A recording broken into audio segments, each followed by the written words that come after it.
beaucoup de personnes qui en apparence vivent une foi engagée devant certaines situations ne peuvent pas ou pas ne peuvent pas, ne savent pas dire non et finissent par bloquer leur ciel. Et des fois, on essaie de justifier en disant ce n'est pas moi qui lui ai proposé, mais c'est lui qui est venu jusqu'à moi. Mais dans tous les cas, tu savais que la proposition était indécente, malhonnête et tu savais ce qui était derrière. Que la foi dont parle Jésus-Christ, il dit si vous avez une foi aussi grosse qu'une graine de sénévé. Quand j'ai essayé de chercher ce que c'est que la graine de sénévé, j'ai été frustré. Amen. Parce que la graine de sénévé c'est comme du poivre. Donc Jésus estime que même ça là on n'a pas. Il dit si vous avez une foi comme une graine de sénévé, vous direz à cette montagne déracine-toi et jette-toi dans la mer et elle se déracinera. Poivre. Imagine la grandeur de ton âme, de ton esprit, de ton cœur, de ta poitrine même. Et puis ta foi n'est pas comme un poivre. Dis à ton frère et à ta soeur que Dieu vienne à notre secours. Qui est Étienne? Déjà en Actes chapitre 2, en Actes chapitre 3, nous voyons la première communauté chrétienne qui se met en place.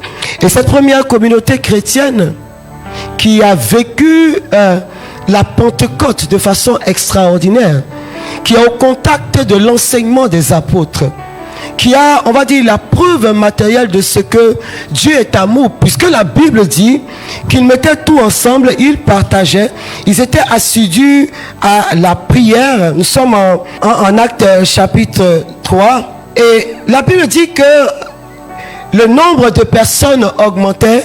Je commence par Actes chapitre 2, à partir du verset 42. On parle de la première communauté chrétienne, comment ils vivaient ensemble. Et c'est à partir de cette première communauté chrétienne, de la foi audacieuse, j'ai envie de dire, des disciples après la Pentecôte, que des personnes comme Étienne sont touchées par l'Esprit de Dieu et accueillent Jésus-Christ comme leur Seigneur et leur Sauveur. Des gens comme Étienne, qui n'ont pas marché forcément avec Jésus, ont posé des actes plus héroïques que certains des apôtres.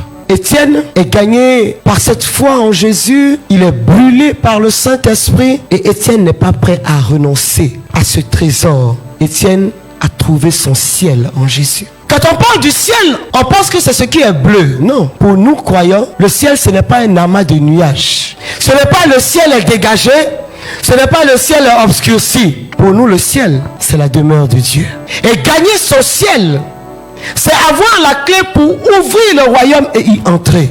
C'est avoir accès au cœur de Jésus-Christ. Que nous dit Matthieu 6, verset 9? On va le lire avec Sandra. Matthieu 6, verset 9. Matthieu 6, verset 9. Vous donc, priez ainsi. Priez ainsi.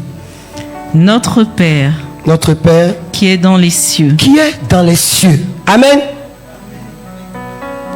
Le ciel pour nous, c'est là où Dieu est. Mais je peux déporter la notion du ciel ailleurs. Le ciel, c'est lorsque tu poses des actes qui attirent la présence de Dieu. À ce moment, tu déportes le ciel dans l'atmosphère où tu as relâché cet acte-là. Amen. Quand,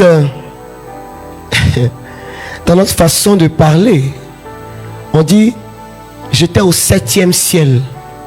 Qui a compté puis c'est arrivé à 7? Mais c'est une façon de dire que j'étais heureux. J'étais heureuse. Mon âme était satisfaite. Et donc pour exprimer cette atmosphère intérieure, on dit j'étais au 7e ciel. Où vraiment j'ai gagné mon ciel. Mais gagner son ciel, être au 7e ciel, ce n'est pas avoir de l'argent. Pour le commun des mortels, c'est peut-être avoir de l'argent. Mais pour nous chrétiens, c'est être là où se trouve Dieu.